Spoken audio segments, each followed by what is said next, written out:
Good afternoon. Welcome to another Live with Kevin. So glad that you're here, whether you're with us live or whether you're with us later. Either way, glad you're here. And you're going to be glad you're here when I introduce my guest in a second. But before we get to that, a couple of things: housekeeping, advice, call it what you wish. Since you're here on your favorite social media platform, what I want you to do is to engage with us. I know that if you do that, good things happen for you, good things happen for the show. And so the way to do that is to just first is to go into the comments of your channel and say hello. Tell us where you're located. If you'll do that, then we'll know, and then you'll be used to communicating with us that way, because I want you to imagine that you were joining my guest and I around a table. We were having a cup of coffee or whatever, and we're visiting, and you're listening into our conversation. And if you had a comment, a question, or an idea, you would offer it, right? You would do that naturally. I want you to do that here, even though we're not in the same physical location. Heck, I'm not in the same physical location as my guest either. So your way to engage is to be thinking about how you can apply this, but also to share your questions, comments, and ideas in the chat or in the comment section, and tell us where you're located while we're getting that started. So what I'm going to do now is I'm going to do a countdown where the podcast will start. Everything I've just said won't be on the podcast later. So we'll do that starting now. Marissa, this is for you in 3, 2, 1. Change. It's something we all experience every day. And as leaders, it is part and parcel of our role. After all, if everything was perfect and no change was needed, would we even need leaders? Okay, back to reality. What if you had a revolutionary approach to change? And what if that approach stood on the head and turned some things around from what you believe about change today? But those changes actually made it work better. If you're intrigued, you're in the right place. So don't go anywhere. Welcome to another episode of the Remarkable Leadership Podcast, where we are here to help leaders like you make a bigger difference, grow personally and professionally, and change the world for the better. If you are listening to this podcast, you could be live for future episodes on your favorite social platform. You can get all the information about when they're happening and how you can be a part of the live streams by joining our Facebook or LinkedIn groups, just 2 of the platforms where these start. And you can do that by going to remarkablepodcast.com/Facebook or remarkablepodcast.com/LinkedIn to get all of the inside scoop. If you like what you are hearing today and want to help in developing your leaders in your organization, let's talk. Reach out to us at info@kevinikenberry.com. We'll schedule time to learn more about your needs and share how and discover how we might be able to help. With that, let me bring in my guest. The housekeeping is complete, and my guest is now here with me. His name is Mohammad Anwar, and let me introduce him officially, or more completely, I suppose I should say, and then we'll get started. He is the president and CEO of both Softway and Culture Plus, and the Wall Street Journal bestselling author of Love as a Business Strategy, Resilience, Belonging, and Success. Our conversation today is about his newest book, Love as a Change Strategy, and we're going to talk about that today: innovation, growth, and transformation. At just 20 years old, while pursuing his BS in computer science with a minor in mathematics at the University of Houston, he launched Softway with his family. What began in 2003 as a small web development company for local merchants has since grown into a global people-first consulting firm specializing in digital transformation, culture, communication, and AI integration without sacrificing humanity. That's a good place to start. Mohammad, welcome to the show. Glad you're here. Thank you. Thank you for having me, Kevin. I'm excited to be here. It is my pleasure. When I said at the beginning, and what I say at the beginning of every episode, this show is about helping leaders make a bigger positive difference in the world. That's what this book is about, in my opinion. Yes. And so I'm super excited for us to have this conversation. The book, again, is titled Love as a Change strategy. And so I want to start here. Tell me what the big idea of the book is, because we're going to make that the focal point of our conversation. So Yeah. what's the big idea? So the big idea is that, number one, there's rapid change happening around us, and it's only going to get more rapid in terms of amount of change. Us as humans and humanity have to be faced with, especially when it comes to the workplace. And we know for a fact that a lot of the change initiatives that get deployed don't achieve the results they anticipate. 78% of the change initiatives fail to achieve the outcomes we started for. So the big idea is, how can It's not a we very good create? report card, by the way.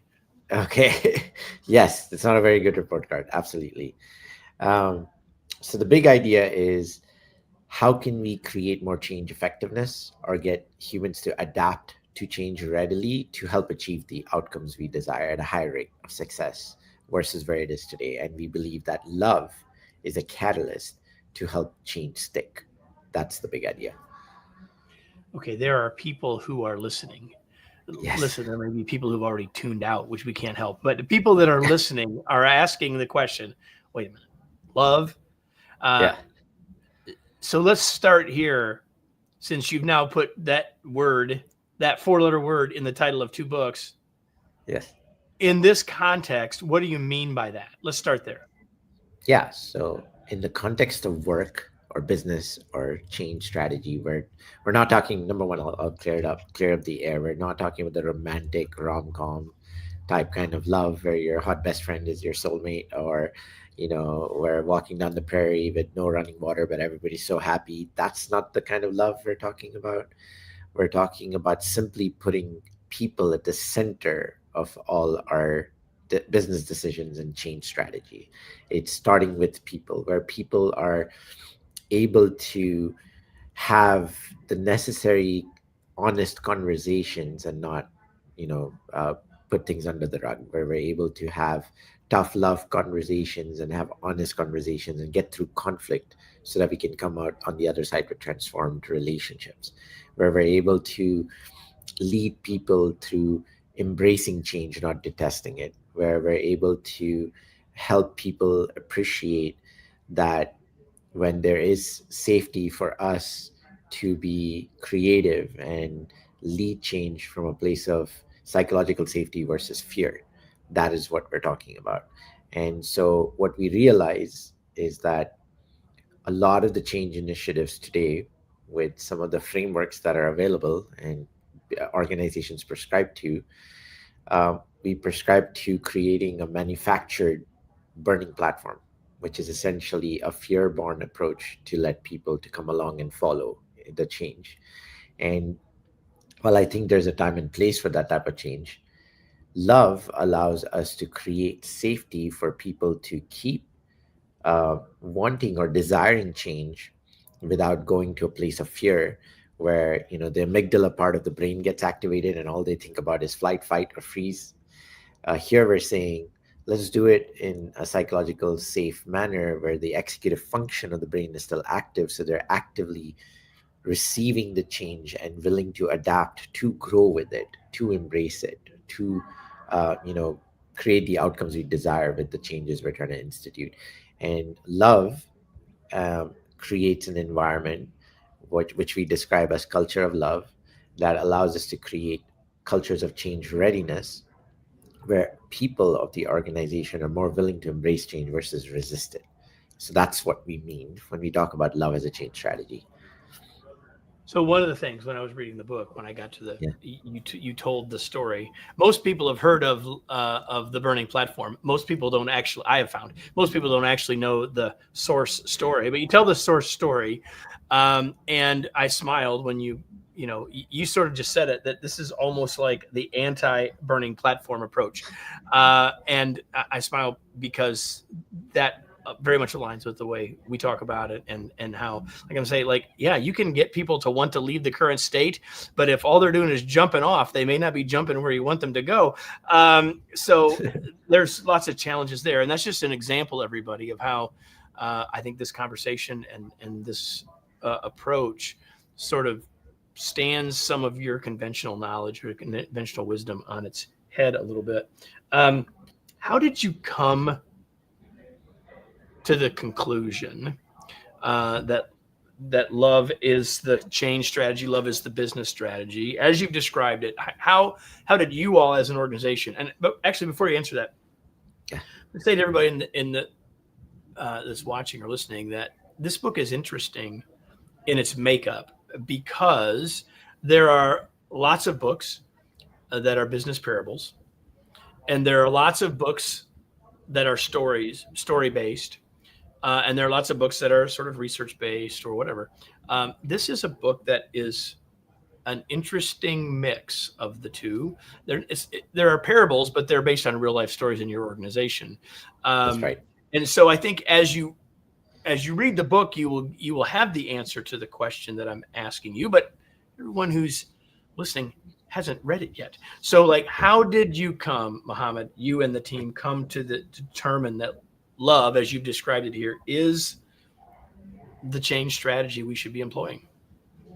Yeah, so it began almost 10 years ago. I was, I'd had my company for almost 13 years by that time, and I started it when I was 20 years old.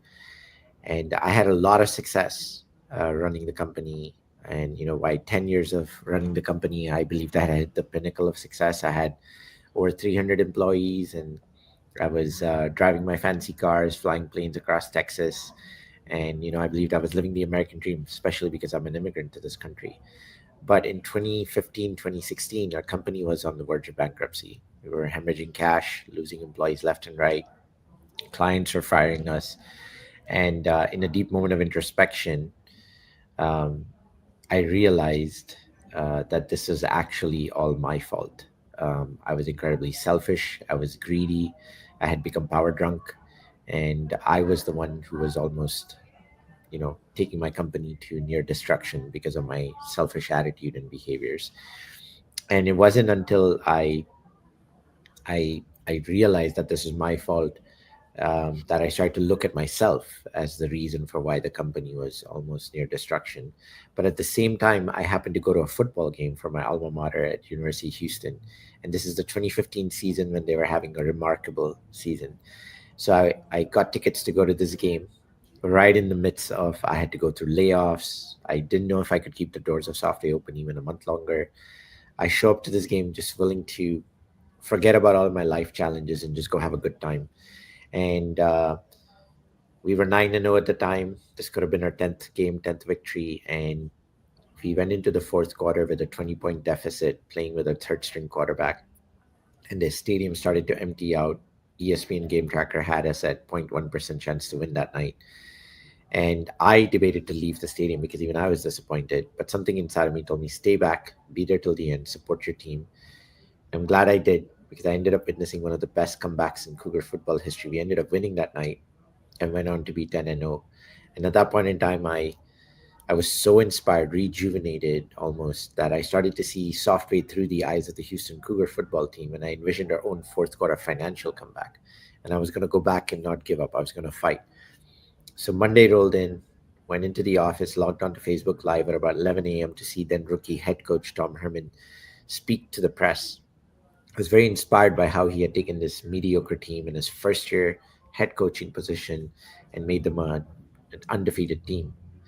And in the press conference, the reporter asked him, hey, what would you attribute to the resiliency and the comeback victory Saturday night? It's what kind of like he said that changed the course of my life and Software. He said it was love. And he began to expand and say it's not the love you dog, love you bro kind of love, but it's the genuine love where the players love each other, where you hold the other heart in the hand kind of love. And it's the kind of love where the players go on the field not to fight for themselves, but fight for their teammates next to you. And that's how you build championship level teams. And that's how you win games like Saturday night. So as he said all of this, like my mind was just exploding because that was not at all what I was expecting. But from that moment, I realized I did not love my team. I did not care for my team. And I committed to go on a journey where I would learn to love my team, change my behaviors, and create an environment where people were empowered to learn, grow, make mistakes, forgive one another, thereby creating an environment of resilience, belonging, and success. And that's kind of what gave birth to Love as a Strategy, because 3 years into the journey, our company went from barely surviving to thriving.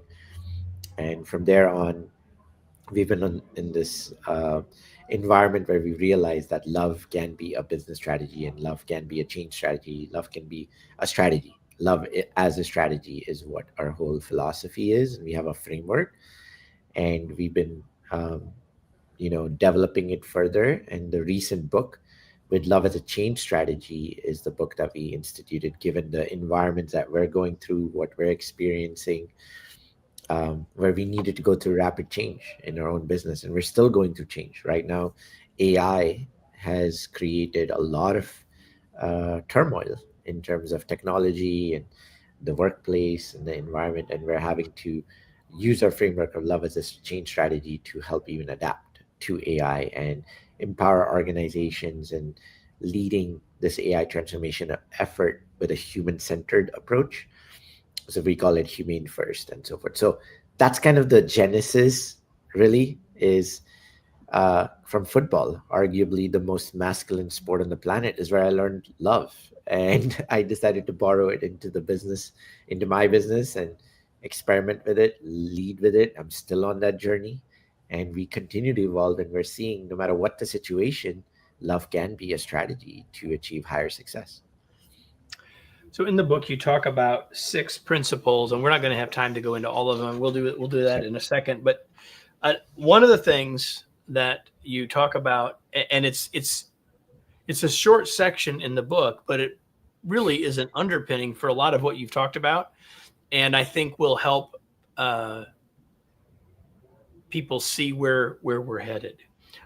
There's this short section where you say Maslow's hierarchy, which most of us learn sometime in school. You say Maslow's hierarchy is BS. Yes. So tell us why, and then hopefully you can help hook that together with where we've been and where we're headed. Yeah. So the Maslow's hierarchy of needs is something that a lot of different people have probably studied and prescribed to, and understanding the human's ability to reach self-actualization. And it starts with physiological needs, right, and then safety, and then love and belonging, and then it gets all the way to self-actualization, the pyramid.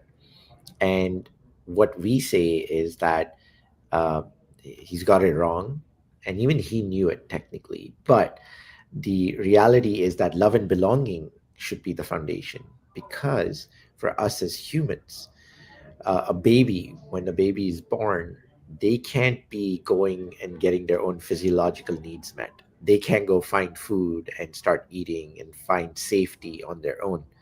They rely on the mother, the parents, the family, the community, the society. And even today, when we have newborns, I'm like, there's no way, without hospitals, without our community, without the parents, without the families, the school systems, the daycares, like all of these societal beings coming together to put food on our table, to have grocery stores be stocked with food, that we can achieve physiological safety. So, and physiological needs and safety, we need love and belonging. So love and belonging needs to be the first layer before we can achieve physiological needs met, and before we can achieve safety. So that's the order that we think he got it wrong, because love and belonging is the foundation. So in your 6 principles, the first 3 are really about that belonging, about that the relational component, if you will. So I'm just going to say those first 3, and I'm going to let you talk about sort of, again, we know we don't have time to talk about everything. So like of the first 3, where would you go? The first 3 are embrace discomfort, prioritize relationships, and practice empathetic curiosity.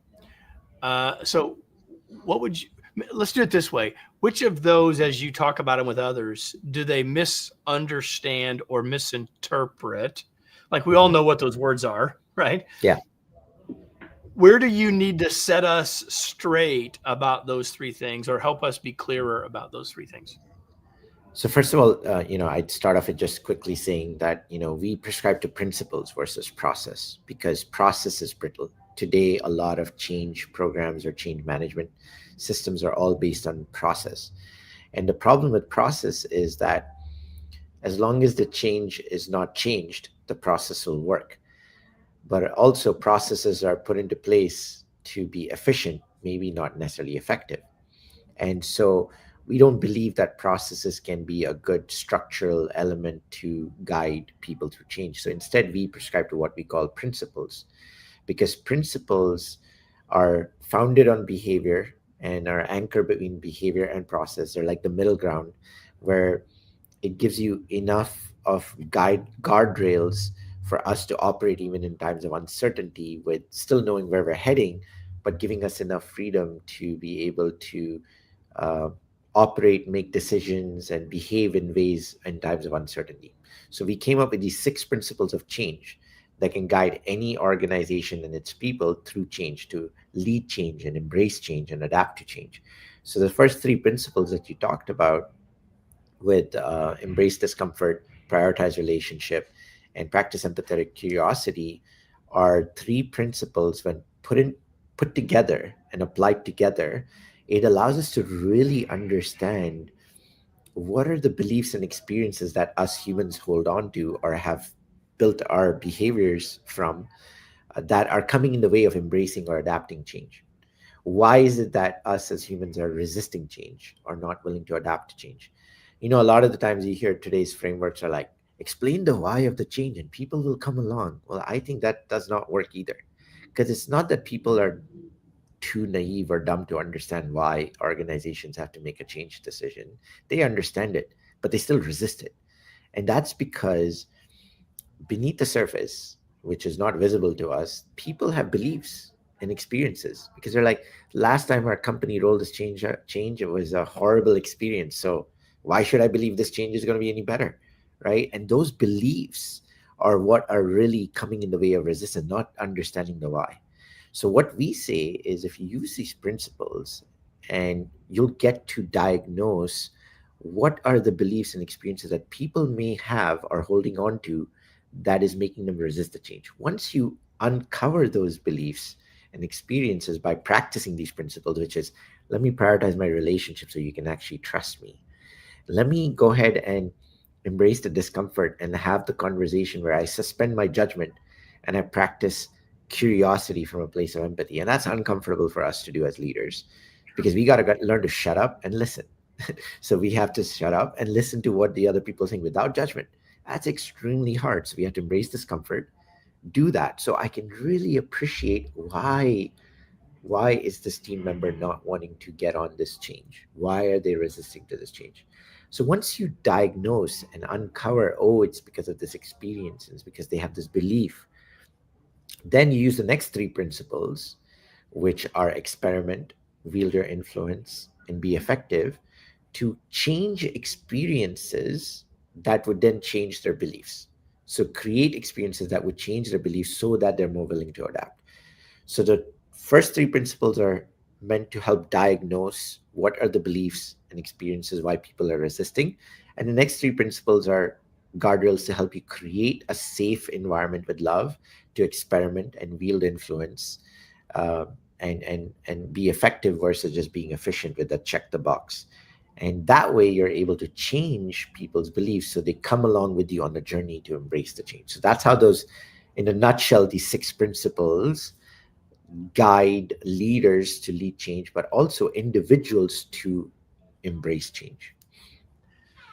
So it was curious to me, um, as I started to read the book, that you didn't just say practice curiosity, but practice empathetic Mhm. curiosity.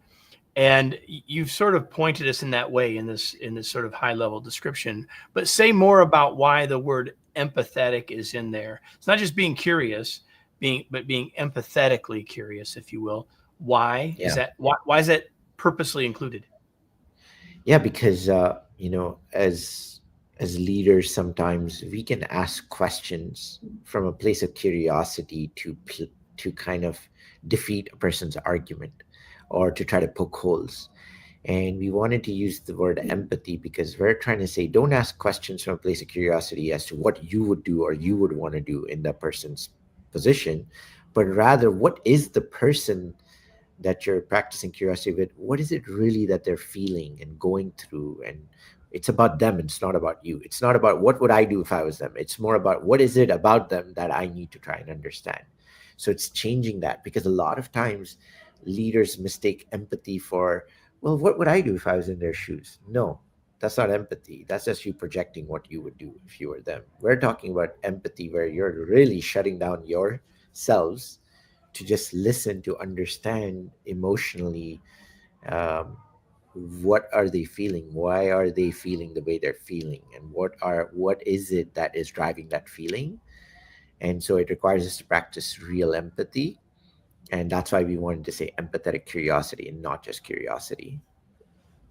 So someone's listening Yeah. and they're thinking, "Oh, that sounds great," but I have two buts.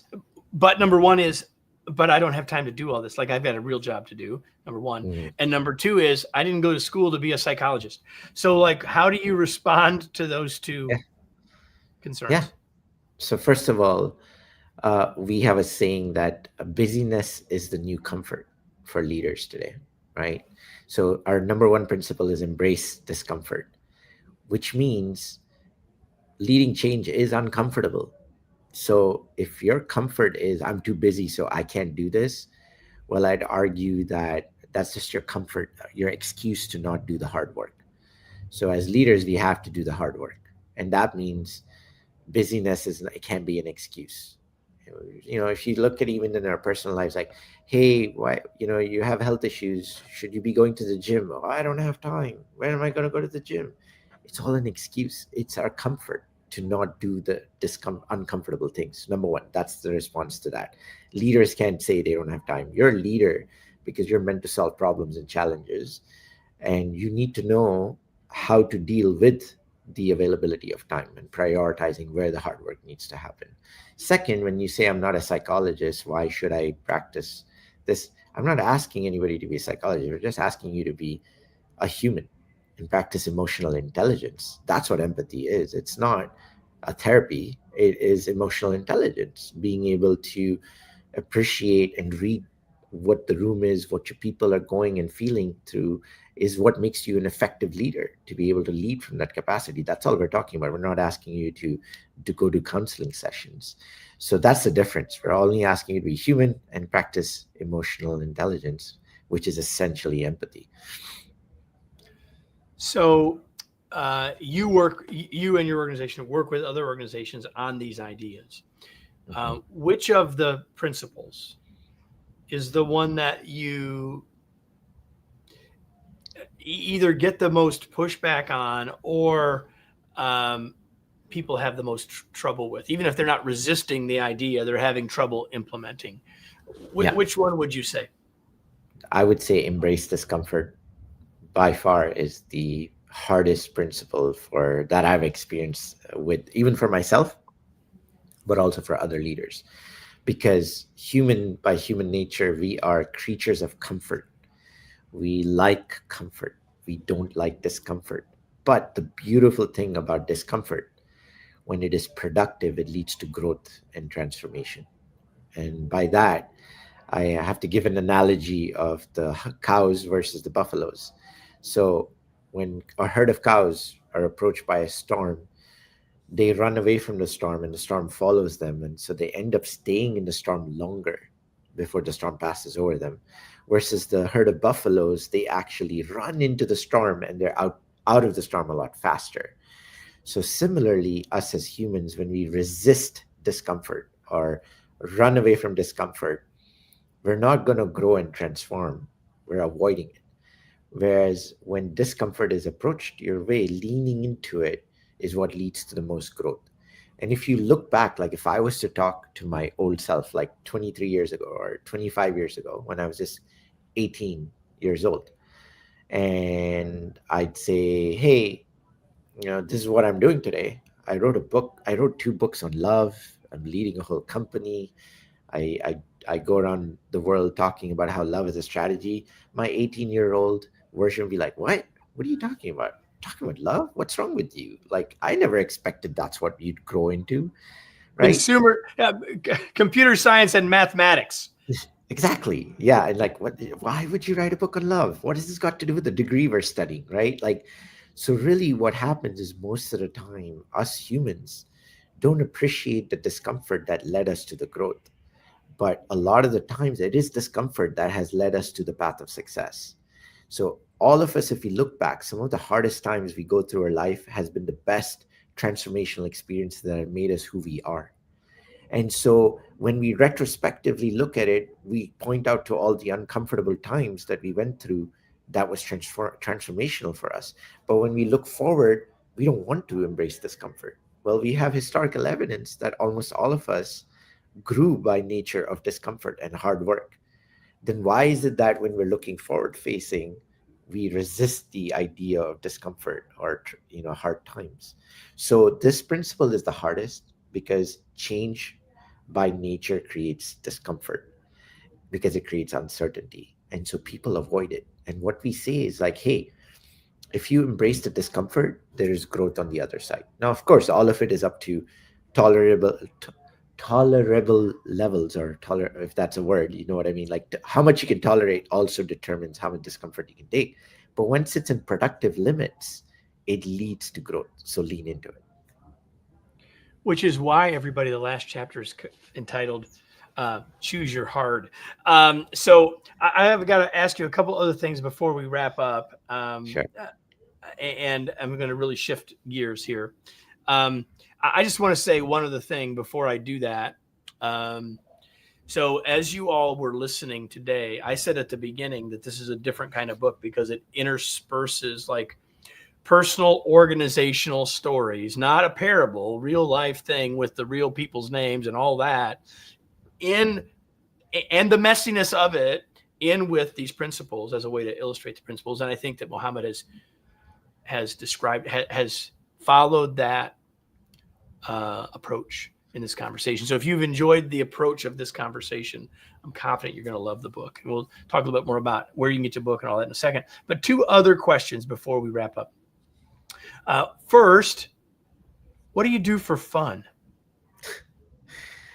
I love fitness, so I like working out, and I do MMA, mixed martial arts. Every Friday I spar, um, and yeah, and I watch a lot of college sports. I love college sports over professional leagues. You and I are going to have a short conversation about this after the show's over about that. Okay. We will do that Okay. in a minute. Yeah. Everybody, 500, let's see, 524 episodes. Mm. First guest ever to say, I spar MMA, just say it. So when you're not traveling the world, leading your team, being a dad, sparring in MMA, watching college sports, what are you reading? Yes. So I this morning I read Wisdom Takes Work by Ryan Holiday. I've been almost through the book, but I swap between multiple books. And the other book that I'm reading in parallel is The Empire of AI. Is the second book that I'm reading. So those are the two books that I'm reading simultaneously currently. I didn't. Which Ryan Holiday book did you say? Wisdom Takes Work. Thank you. Yes. That sounds like it matches with what we were just talking about, everybody. Yes. All right. We'll have those as well as Love is a Change Strategy in the show notes for you. And so before we go, Mohammad, Yes. where can we learn more? Where do you want to point people? If they want to learn more about your team, your work, the books, where do you want to point people? Yeah, I would say if you want to learn about our organization where we help companies go through a people first transformation approach, it would be softway.com, softway.com. And if you'd like to purchase our books or learn more about love as a strategy, you'd go to loveasastrategy.com. And if you are interested to lead change with love, we have built an AI first product named after my son called Mosin. Mosin.app. It's a change partner the humane way and helps leaders lead change with love. It becomes your partner in building your change strategy and managing change with love. So if you want to go to that, that is MOSEN.app, Mosin.app. Awesome. So now, before we say goodbye to Mohammad and to all of you, I'm done asking him questions. I have one question for you. It's the question I ask every single episode, and it is for you as a participant, as a learner, as a listener. And that is, now what? What action will you take as a result of this? While it's usually true on these conversations that there may be things you've heard that are hard to hear, or that you sort of know are right, but you're not sure what to do with, I'm confident that that's true today. And so it's one thing to say, hey, I got a new insight. I thought that was interesting. He's really smart. I hope I was entertained. I hope all that's true. And what I hope more than that, and I'm confident Mohammad would say the same, is that what are you going to do? What action are you going to take? What are you going to do to embrace the discomfort? What are you going to do to move forward? What did you hear or learn today that you could do something with tomorrow, or yet this afternoon, to make your work as a leader be more effective? That's the biggest challenge here. It's the biggest opportunity here, is that you take action on what you learned. I hope that you do that.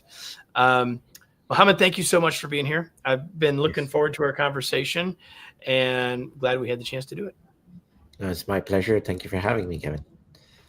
And so, everybody, that concludes this week's episode, but we'll be back next week, right? So if this is your first time, you didn't know that, but now you do.